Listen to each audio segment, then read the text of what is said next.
dernière partie de cette matinée consacrée, cette demi-après-midi consacrée au bilan. Et c'est des travaux qui sont en cours, principalement Mehdi a fait, sur la possibilité d'obtenir une certification CTS pour le conservatoire. Donc Mehdi va nous présenter un peu qu'est-ce que ça veut dire et où on en est des travaux. Voilà, donc pendant cette com, je vous présenterai le Core Trust Seal ou CTS. Donc c'est une certification de confiance qui évalue et qui accrédite les entrepôts qui sont engagés dans la préservation et la gestion des données numériques. Et le conservatoire de données 3D travaille pour, on est aux prémices, on travaille pour obtenir cette accréditation. On verra ensemble l'implication de l'organisation RDA dans la création de cette certification, mais aussi dans sa promotion auprès des institutions de recherche sur le plan international. Sur le plan national, le CTS est aussi cité sur la feuille de route du CNRS pour la science ouverte. On abordera les critères de conformité qui sont exigés par cette certification pour obtenir la labellisation. C'est une certification qui est basée principalement sur le modèle conceptuel du schéma OIS qu'on verra ensemble. Et enfin, on verra quel est le niveau actuel de conformité du conservatoire par rapport à ces exigences. Donc, le CTS est une certification qui est reconnue par les principales organisations européennes sur la science ouverte, comme le consortium OpenAIRE ou encore EOSC. L'objectif de cette certification, c'est de garantir que les données d'un entrepôt certifié CTS sont gérées selon des normes éthiques et transparentes, et avec un accent particulier sur l'intégrité et la disponibilité à long terme. La création de cette certification remonte à 2009 avec la fusion de deux certifications standards déjà existantes, le GSA, est plutôt dédié aux sciences de la vie, de l'environnement et des sciences sociales, avec la seconde certification WDS qui était plutôt orientée sciences humaines. Donc, ces deux certifications ont aligné leur objectif pour avoir une portée multidisciplinaire et servir une communauté plus large. Par exemple, le CINES avait été certifié 10SA. Alors, le groupe de travail qui a été mené en 2013 a été organisé par la RDA. Et ils ont publié en 2016 donc, les premiers critères de certification, basés sur les principes FAIR et aussi sur le modèle OIS. Alors, RDA, c'est une organisation qui a pour mission principale de promouvoir la recherche ouverte. Et RDA France, c'est le nœud français de cette organisation, qui joue un rôle important dans la certification Core Trust Seal parce qu'elle propose des ateliers, des groupes de travail auxquels on y assiste pour nous aider donc, dans notre démarche de certification. Ils font des traductions des documents qui sont créés par CTS. Et en plus, ils sont également représentés au sein du comité directeur de Core Trust Seal, et donc ils contribuent aux travaux de révision des critères. Donc on a eu déjà une première révision qui a été faite en 2023. Sur le plan national, le CTS est cité dans la feuille de route du CNRS, du plan de données de la recherche. Cette feuille de route, elle prévoit d'encourager l'adoption du CTS par les archives ouvertes. Et elle est également citée comme un objectif dans le plan national pour la science ouverte. Aujourd'hui, il existe plusieurs certifications. Pour le conservatoire, le CTS semble être la certification la mieux adaptée à notre environnement. Donc, ils sont certifiés environ 170 centres aujourd'hui. Et au-dessus de cette certification, il y a la certification Nestor Seal qui est plus contraignante, avec plus d'exigences. Je prends en compte 34, alors que le CTS est 16. Et au-dessus, il y a la certification formelle ISO, où il y a deux centres qui ont été certifiés uniquement. Donc, quelques exemples d'entrepôts qui ont été certifiés. En 2023, il y a eu la plateforme Ortolan, qui est une plateforme d'outils de ressources linguistiques. Il y a le portail des données marines de l'Ifremer, le portail du Centre de données astronomiques CDS, ou encore le portail du Centre de données sociopolitiques CDSP. Donc, sur le site web de CoreTrust Steel, vous avez accès à la liste de l'ensemble des entrepôts qui ont été certifiés. Et vous pouvez également télécharger leur dossier de candidature, car tout est public. Toutes les documentations qui vont être faites doivent être disponibles et téléchargeables en ligne. Alors, cette certification, elle se base sur le modèle conceptuel OIS, qui fournit un cadre pour la gestion à long terme des différents types de données numériques. C'est un schéma qui comprend plusieurs composants clés, et chaque composant va jouer un rôle dans le processus d'archivage. On a comme premier concept, c'est la production de données, qui est le point d'entrée. C'est l'entité responsable de la création et de la collecte des données archivées. On a le centre de conservation, qui va gérer les opérations de stockage à long terme. On a ensuite le gestionnaire de données, qui est responsable de l'administration, de la coordination et des suivis d'opérations. Et enfin, on a l'accès à données, c'est le point par lequel les utilisateurs vont pouvoir accéder aux informations archivées, soit en accès direct ou alors via une interface web. Donc c'est un schéma qui va nous aider à constituer donc, notre dossier et qui va permettre donc, de garantir l'ensemble des exigences du CTS. Voilà, donc pour rentrer dans le vif du sujet, voilà l'ensemble des exigences de cette certification. On en compte environ 16 qui sont réparties en 3 catégories. Alors la première catégorie, elle concerne l'organisation de l'infrastructure.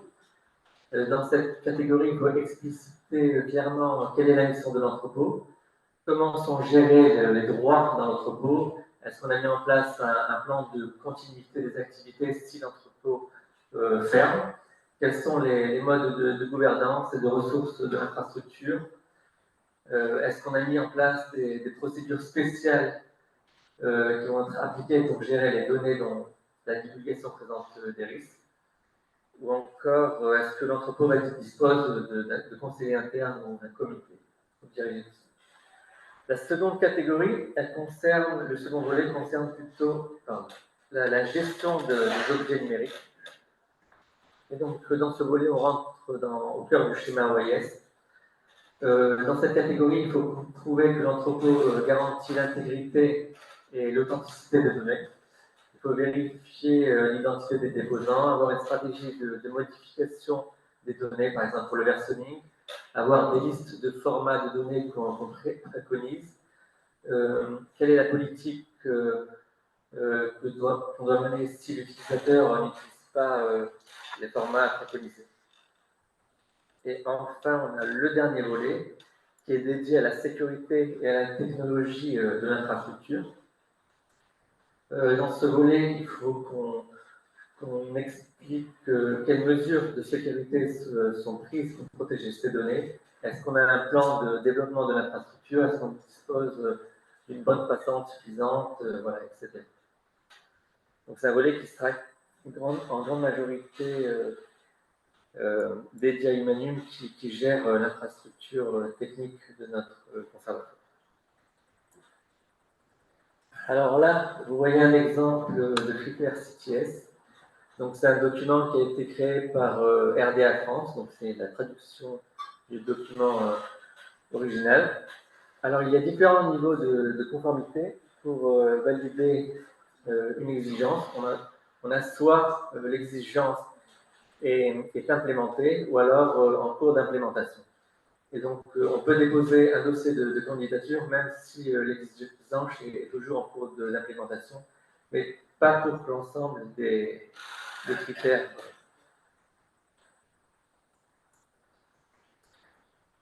Alors, pour ce qui est du conservatoire de données, donc on est encore aux prémices dans cette démarche de certification.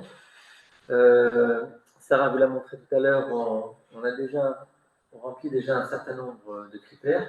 On est par exemple enregistré dans le registre RE Data. C'est un registre mondial en ligne qui répertorie donc les entrepôts de données de recherche. On a un niveau de curation qui est assez avancé, donc on documente les métadonnées automatiquement avec le logiciel ATAG, développé par le consortium. On a des conversions de formats qui se font après les dépôts pour les visualiser en ligne. On a une politique aussi de droit et licence qu'on a mis en place et qui est publiée en ligne, qui se rapproche de ce qui est proposé par Europeana sur le partage des données. On a plusieurs types de licences qui sont en place, Creative Commons, étalables. La possibilité aussi de télécharger les modèles 3D sur accord du déposant. Pour ce qui concerne le volet sécurité, les données sont stockées et sauvegardées par Humanus, qui administre les serveurs sur lesquels sont déposées toutes les données et qui s'engage donc à fournir à l'infrastructure l'espace de stockage nécessaire. Donc, ce sont des besoins qu'on réajuste annuellement en fonction des demandes qui arrivent au niveau du conservatoire. Il y a un plan de gestion de la donnée qui a été créé. L'entrepôt possède un moissonneur OIPMH qui va permettre de moissonner ces données vers les moteurs de recherche comme Isidore. On a des identifiants PNL qui sont générés automatiquement pour les dépôts et aussi pour chaque modèle 3D du dépôt. On a fait également un contrôle de qualité des données.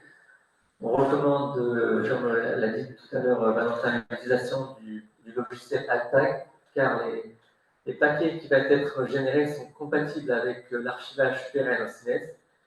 Donc, au départ, donc, les données sont déposées dans le conservatoire et on a la sauvegarde la sauvegarde à 5 à 10 ans et puis elles seront basculées par la suite au CINES pour de l'archivage pérenne.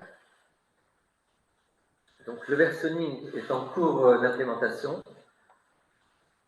On a eu des développements qui ont été réalisés cette année.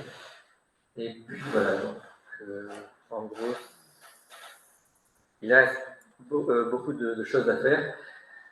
Donc, il va falloir qu'on finalise aussi les nouveaux formats d'archivage avec le CINES et de nouveaux formats qu'on aimerait bien rajouter à la liste des formats archivés, comme par exemple le GLTF. Il faut aussi qu'on définisse la politique concernant les données sensibles. Il nous reste également à obtenir une déclaration publique de nos instances pour officialiser le fait que notre entrepôt a une mission de préservation de la donnée. Et on a beaucoup de documents à rédiger parce que tout ce qui doit être soumis dans le document doit être lié avec des liens publics. Donc beaucoup de documentation à mettre en place. Voilà, donc on planifie de mettre le conservatoire à niveau avec les exigences du CITES durant les 2 premières années du quadriennal si on obtient bien sûr la labellisation. Et pourquoi pas donc déposer notre candidature dans le début 2026. Alors le conservatoire, en 2022, on a eu plus de 400 dépôts qui ont été faits par rapport à 2021. La volumétrie, elle augmente assez régulièrement. Et donc, le fait d'avoir cette certification CITES, ça va plutôt rassurer les futurs déposants qui verront donc dans cette certification de confiance une gage de qualité et de sécurité pour les données déposées. Alors, voilà, donc je terminerai avec la dernière étape du processus de certification. Donc, la première étape, c'est d'abord, bien sûr, de s'imprégner de l'ensemble des critères et exigences du CITES, basés sur des normes internationales. Par la suite, on a commencé à mettre en place un audit interne entre nous pour lister ce qui est à faire et ce qui est à améliorer au niveau du conservatoire. Et donc, ensuite, on enverra la demande, puis cette demande elle sera évaluée par une équipe d'experts internationaux du CTS. Et enfin, la dernière étape, c'est donc l'attribution du sceau. Alors, la certification, elle est valable sur une durée de 3 ans. Donc, au bout de la 3e année, il faudra pas refaire un dossier, mais rajouter des éléments de notre évolution. Voilà. Et puis, voilà. Merci de votre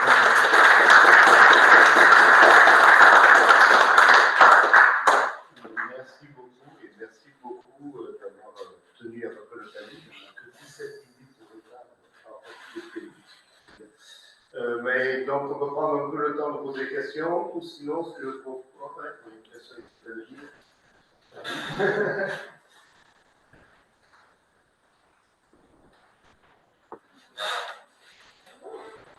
Ça n'améliorera pas la perspective. J'ai plusieurs questions en réalité, puisqu'on est aussi dans le processus de certification de NACALA, donc on connaît bien la galère que ça peut être.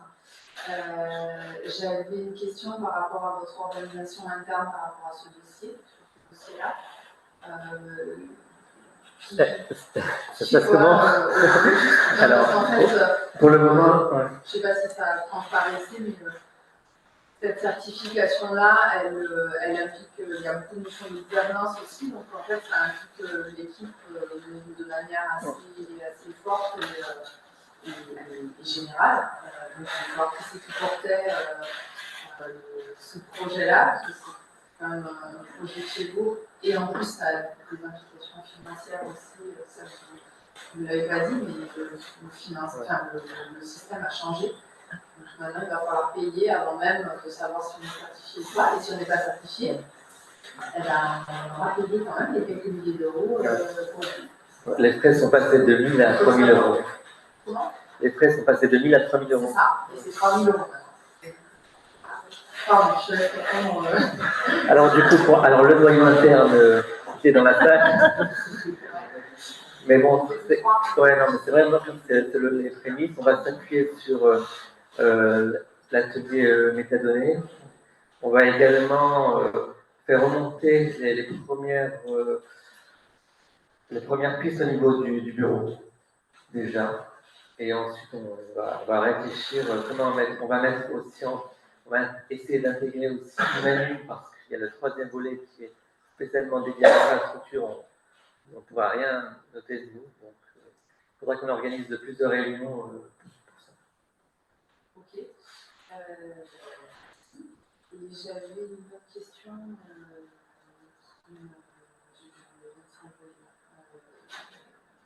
Je la retrouverai pendant Pour revenir à ce qu'a dit Adeline, c'est vrai que c'est un processus long.